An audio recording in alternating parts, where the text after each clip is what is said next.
So, nadan na to. Go on our next one. Ito lang ating next one. Ang pinagkaiba lang ay Our Lady of Lourdes na. Hindi na ang Our Lady Antipolo.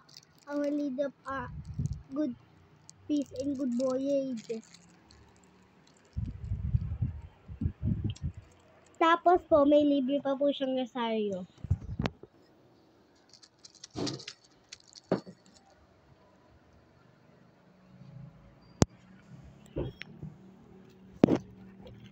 So, ito na po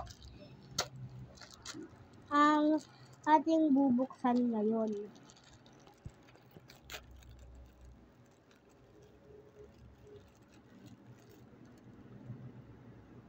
Ito po ang Our Lady of Lourdes. Tapos ito po yung libre ng rosary.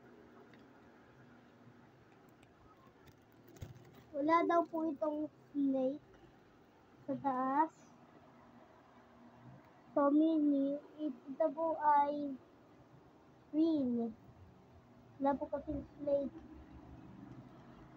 Ang problema lang, itong Mater Dolorosa ay hindi nakaayos.